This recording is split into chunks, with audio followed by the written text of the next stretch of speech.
excelente tarde a todos que estão nos assistindo. Eu me chamo Tainá Rodrigues, sou estudante do 5º período de Direito na Faculdade Aprendiz e sou recente escritora aqui para as redes sociais do Avaliação Online. Recentemente eu tive a ideia de um projeto de fazer uma gama de entrevistas com diversos profissionais, não só da área do direito, como também de outras profissões, para que a gente, estudantes, acadêmicos do ensino superior de Barbacena e região, possamos estar mais próximos daqueles que vão servir de inspiração para nós e vão nos aproximar cada vez mais da nossa área. E hoje não poderia ser diferente. Eu trouxe aqui para explicar um pouco mais sobre a área de atuação dele, o advogado criminalista Dr. Rafael Dutra. Boa tarde, Tainá. Boa tarde a todos do Barbacena Online. Gostaria de parabenizar por esse trabalho, que é muito interessante, brilhante. Sou advogado criminalista, atuante já há mais de 13 anos e atuo, como costumo dizer, desde a delegacia de polícia até o Supremo Tribunal Federal, se preciso for.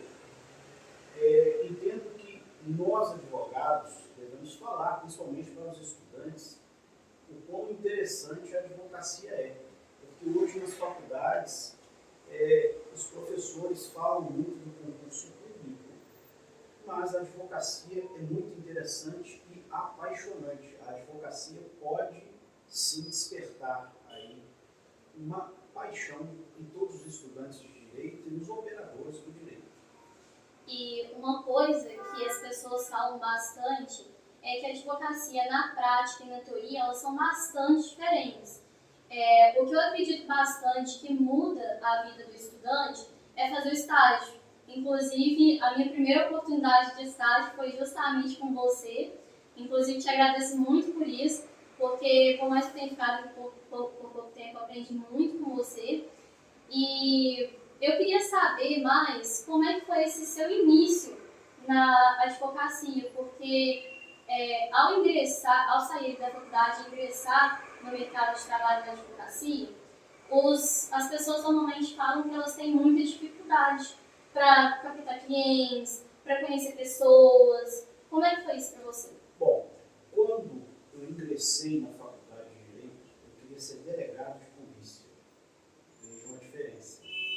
Com o tempo, eu fui vendo que não era a minha vocação. Sou muito grato ao Dr. Carlos Capistrano. Vou até mandar um abraço para ele aqui. Fui estagiário dele com muito orgulho, hoje aposentado. E o Dr. Carlos Capistrano me fez descobrir a minha vocação para a advocacia. Inclusive, eu comentei sobre isso com ele no evento que nós encontramos. O que aconteceu naquela época? O estagiário, quando ele leva a sério a atividade dele, ele passa a redigir os relatórios, supervisionado pelo delegado de polícia, ou pelo advogado, pelo promotor, pelo juiz. E, quando discutia os casos com ele, eu tinha uma visão muito garantista, muito libertária. E o doutor falou comigo, olha, para indiciar alguém, basta ver indícios de autoria e materialidade. É assim que funciona a legislação processual penal. Você tem uma visão muito libertária, muito garantista, você tem vocação para ser advogado, não delegado. E hoje eu agradeço muito a ele, sempre faço questão de ressaltar isso, porque com o tempo eu fui percebendo que realmente a minha vocação era para a advocacia e hoje eu não me imagino fazendo outra coisa. Sou advogado criminalista, com orgulho, gosto do que faço, não me imagino fazendo outra coisa e pretendo advogar enquanto Deus me der permissão para isso. Admirável da sua parte. Obrigado. E acredito que até uma pergunta você já meio que antecipou aqui, que é a questão de uma pessoa, advogada ou não, que você se inspira. Pode ser profissionalmente ou pessoalmente. Acredito que o Dr. Carlos Capistrano seja um deles, né? Sim, porque ele me fez descobrir essa vocação. No início da minha carreira, eu me preocupei muito em aprender com as grandes referências.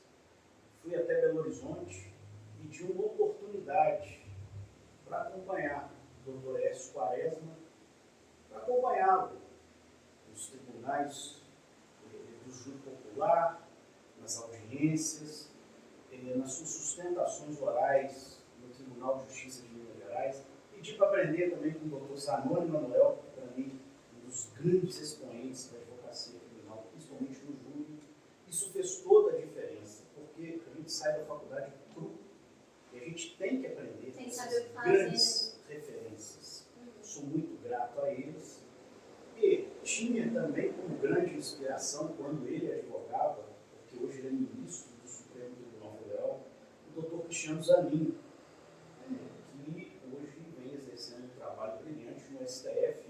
Tem como inspiração também o doutor Alberto Toron, que para mim é um dos maiores advogados criminalistas desse país. A sua obra Habeas Corpus é de grande importância para quem quer aprender a redigir um bom habeas corpus, então recomendo a leitura dos livros do advogado Alberto Toron. E para não ficar só na seara da advocacia, tem como grande inspiração também o ministro Rogério Schietti, que deu uma visão extremamente garantista, altamente culto, e também me inspiro no grande constitucionalista e ministro do Supremo Tribunal Federal, Gilmar Mendes. Em tese aí, uma ou outra pessoa falar alguma coisa contra os ministros da Suprema Corte, ou até mesmo contra o Supremo Tribunal Federal, a gente não pode levar muito isso a sério, porque se a pessoa procurar conhecer a obra, as obras do ministro Gilmar Mendes, essas pessoas irão perceber o quão profundo é o conhecimento dele da matéria de direito constitucional. O direito constitucional é a base de tudo. Com toda certeza. Depois, inclusive, eu vou anotar. Certo. Vou olhar o vídeo ali e vou anotar. E me fala uma coisa. Como você define o sucesso na sua área? Sucesso pode parecer um pouco batida essa frase. Sucesso é fazer o que você gosta. Porque, para mim, trabalhar na advocacia é um imenso prazer. Eu gosto de chegar no escritório, analisar os processos. Sucesso é justamente isso. Fazer aquilo que você gosta e fazer com dedicação. Que a consequência dos bons resultados eles vêm depois, né? Com toda certeza.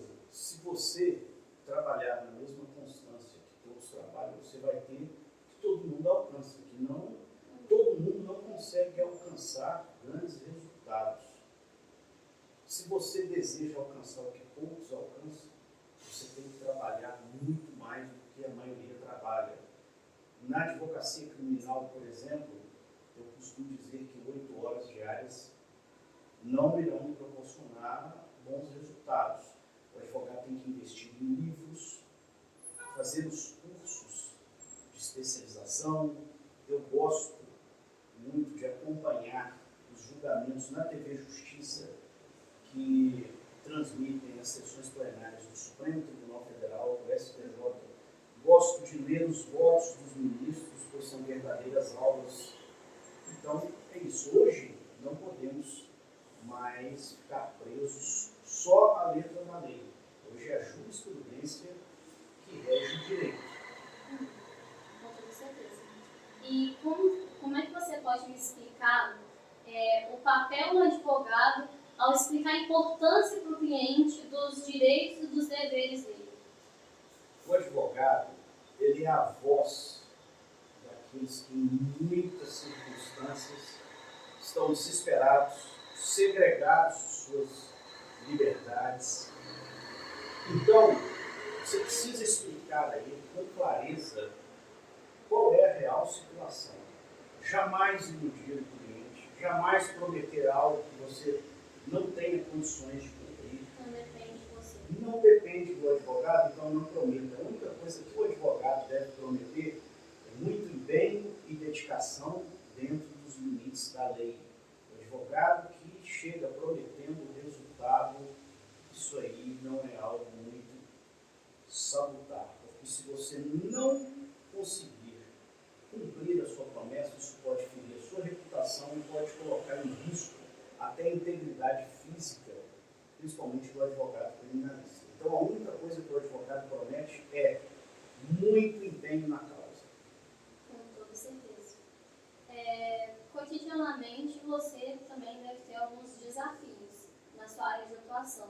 Quais que são eles? Você pode dar alguns exemplos? Sim, a vida pessoal fica bem comprometida. Muita gente costuma romantizar a advocacia e esquecem, essas pessoas esquecem que tem estresse. O seu telefone vai tocar de madrugada para poder ir na delegacia, a pessoa falando que está presa. Quando não for a pessoa que irá lhe contratar, você vai lidar com uma mãe desesperada, uma esposa desesperada, um filho. Isso não tem hora. Pode ser de madrugada, feriado, final de semana. Então a sua vida fica comprometida. E aqui no escritório, por exemplo, quando eu viajo, eu deixo uma pessoa responsável, um outro advogado da minha confiança, responsável por atender essas demandas urgentes e eu mantenho a comunicação. Porque hoje, graças à tecnologia, a gente pode manter essa comunicação aí rapidamente. E você também, pelo que eu estou entendendo, você nunca deixa o cliente à mercê sem você. Você sempre busca estar ali por ele, né?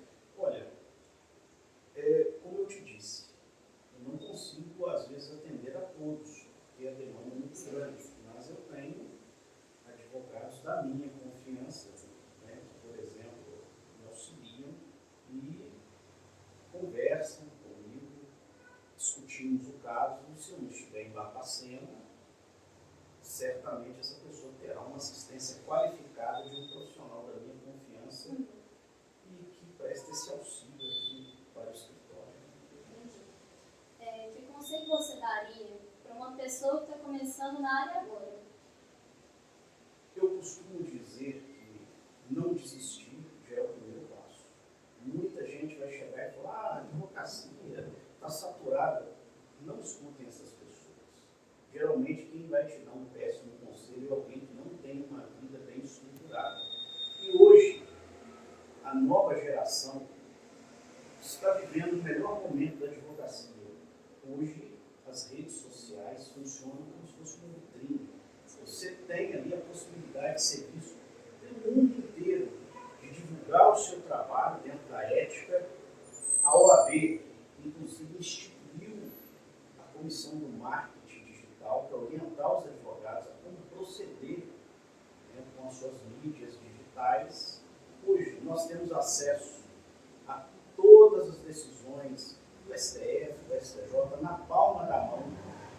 A tecnologia favorece muito o advogado, a advogada nos dias atuais. A rede social quebrou muitos paradigmas, por exemplo, de alguns ditos escritórios antigos, tradicionais. Hoje, uma pessoa entra na rede social e vê o seu trabalho e você pode ser contratado. E, se a gente for observar hoje, muitos dos advogados que estão fazendo muito sucesso no Brasil são jovens advogados ou advogados dessa geração de 15 anos para cá. Existem bons advogados antigos, ótimos, existem, mas hoje a jovem advocacia chegou para ficar. E a rede social contribuiu muito com isso. Exatamente. Eu já escutei muito falar que não existe mercado saturado para profissional bom.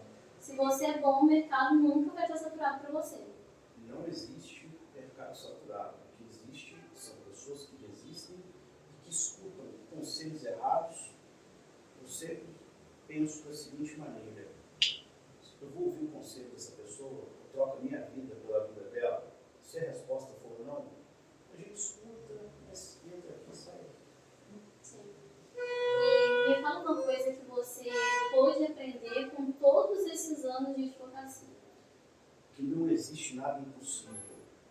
Quando eu decidi advogar, eu tinha um sonho, que era ser um advogado atuante no STF, no STJ, e eu ouvi de algumas pessoas: se você não é filho de um advogado famoso, de algum operador do direito famoso, dificilmente você vai conseguir chegar a Brasília e ser atuante lá é para poucos.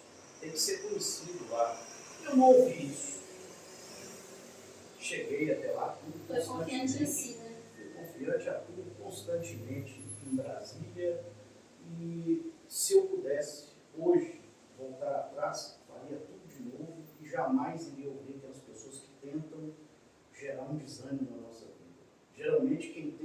desanimar, essa pessoa tem alguma frustração dentro dela e tem medo de te ver chegando lá e ela ficar para trás. Geralmente, essas pessoas que tentam te colocar para baixo, elas têm medo de você alcançar o sucesso e denunciar o comodismo e o fracasso delas. Sim. Eu acho que você até tinha me falado isso uma vez, quando eu comecei a estagiar para você, que quando a pessoa ela já está num patamar mais elevado, mais estável de vida, digamos assim, ela busca aproximar dela as pessoas que desejam estar ali também. Ela não deseja o fracasso de ninguém. Exato. Pessoas bem resolvidas, pessoas bem sucedidas, elas sempre vão tentar te colocar para cima. Cada um oferece aquilo que tem. A boca fala que o coração está cheio. Exatamente. E, para finalizar, eu trouxe uma dinâmica que eu havia explicado, que é um bate-bola. Eu vou falar algumas palavras aqui para você e você me responde com a primeira palavra que vier à sua cabeça. Ok. A primeira é sucesso. Fazer aquilo que a gente ama é um grande sucesso. Amor. De uma amplitude imensurável. Amor é tudo aquilo que a gente não consegue explicar através das palavras. É aquilo que a gente consegue sentir, mas não consegue explicar. Família. Base. Deus. O nosso Deus. O que rege a nossa vida. Amizade. É o que nos mantém dentro ali de um pensamento sensato. Amizade é principalmente aquele que sabe dizer quando você está errado, que te chama a atenção. Amigo não é só o que dá tapinha nas costas. Fama. Algo muito superficial. Advogado. Acima de tudo, um grande amor. Acima de tudo, uma vocação. E apesar de todo o estresse, eu digo, é apaixonante. Sem puxar a sardinha, mas já puxando, né, para advogar. Disciplina. É fazer tudo aquilo que precisa ser feito, mesmo quando a gente não tem vontade, quando estamos cansados, quando tem outras coisas mais interessantes e a gente opta por cumprir com os nossos deveres, obrigações. A disciplina é essencial. Prioridade. Viver bem em paz. Sorte. A sorte socorre quem trabalha muito. Falam bastante isso. Quanto mais trabalho, mais sorte parece ter. E destino, para finalizar. Acredito que, na maioria das vezes, nós podemos traçar os nossos destinos, pois temos o livre-arbítrio. Muitas pessoas, às vezes, culpam o destino, a vida, pelas escolhas que elas mesmas fizeram. Então, muitas das suas conquistas ou fracassos dependem das suas escolhas. E vitórias, resultados, dependem de renúncias. Só mantém equilíbrio aquela pessoa que já tem, né? Quando você ainda não tem, você precisa de abdicar de muitos momentos para você conseguir. Eu vivo falando isso. Pelo contrário, quando você já tem, aí que você tem que manter o foco, a disciplina, a dedicação para continuar, porque hoje, não só o mercado de trabalho, mas o mundo é muito competitivo. E se você cair no comodismo, a vida vai lhe mostrar que Mas, lógico, não é esse o caminho. a gente precisa manter o foco, mas quando a gente já tem, fica mais tranquilo da gente conseguir colocar ali na balança, né? A vida pessoal, social e o trabalho. Sim, mas quando você já tem, mais cobrado você é. Porque quando as pessoas procuram um profissional que já está consolidado, elas não têm a mesma paciência quando vão procurar, por exemplo, um advogado no início da carreira. Elas querem sempre mais e a culpa disso não é delas. A culpa, vamos dizer, dizer assim, nem sei se eu estou usando a nomenclatura correta, as pessoas esperam muito daqueles profissionais que são comprometidos. E se você não entregar por circunstâncias que você deixou de estudar, deixou de se dedicar, isso pode comprometer sua reputação. Com certeza. Quer mandar uma última mensagem para quem está assistindo? Quero.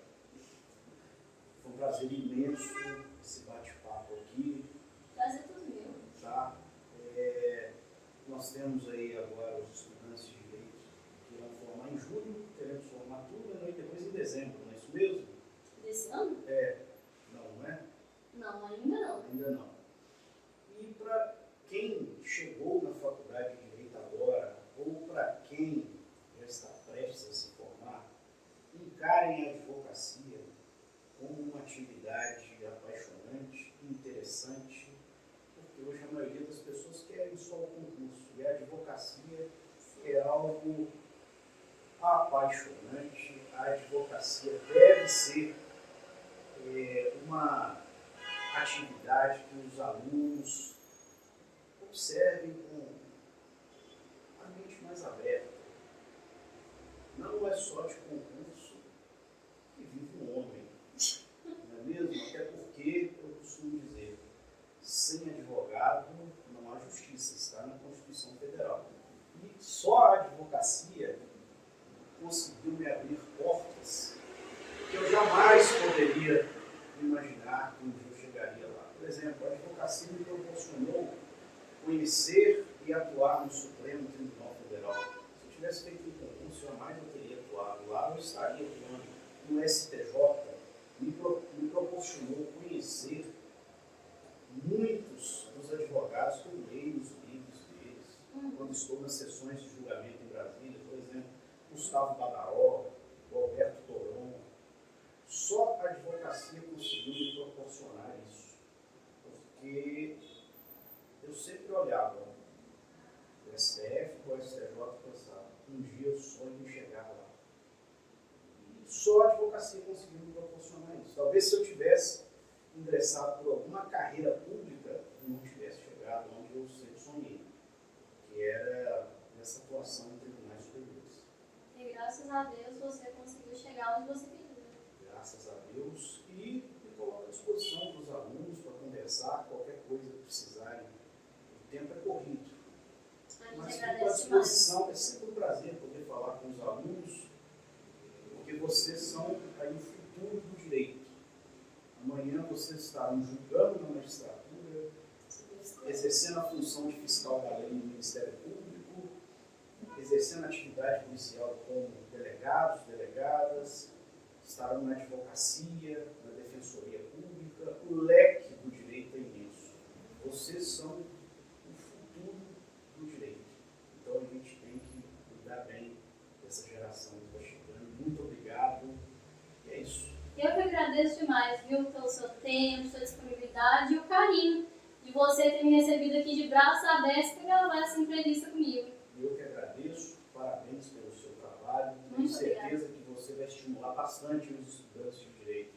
Se Deus E quiser. às vezes algumas pessoas podem pensar que o advogado é inacessível, o promotor é inacessível, o juiz, o delegado, mas não, eu tenho certeza. Se você, estudante de direito, pedir um dia para um advogado, para conversar com ele, para saber como é que é a rotina, ele vai te receber, até mesmo os juízes irão me receber no gabinete, vai falar, como é a rotina de um juiz? Eu quero ser juiz, o mesmo posso dizer para os promotores, os delegados.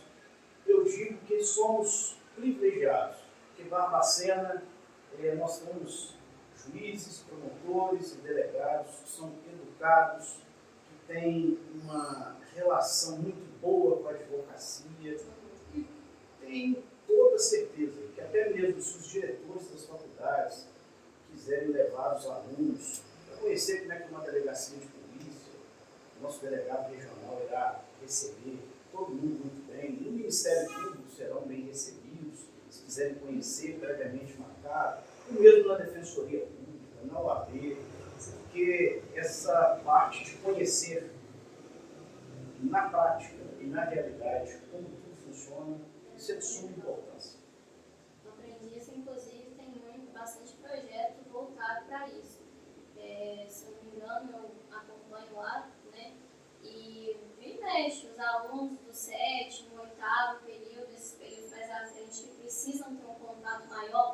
algumas profissões, eles fazem as visitas técnicas, estão mais realmente próximos. E essas entrevistas, o intuito delas é justamente aproximar o pessoal mais novinho, né? Que acabou de começar ali na faculdade, está sem ideia do que fazer e precisa de uma clareza. Então, acredito que vai ajudar bastante e auxiliar bastante gente. Isso, porque todo juiz, promotor, delegado, defensor público, advogado, um dia foi um estudante de direito. Então, nós temos a obrigação de tratar aí os estudantes de direito com toda a educação e, dentro daquilo que for possível, respeitadas as minhas limitações humanas e profissionais, podem contar comigo para qualquer orientação. Calma, gente, o advogado não é inacessível, nós somos pessoas reais, que têm sentimentos, sonhos, que assim como vocês temos inseguranças, incertezas. E é isso, aproveitem agora esse trabalho da Tainá, que é incrível, conversem com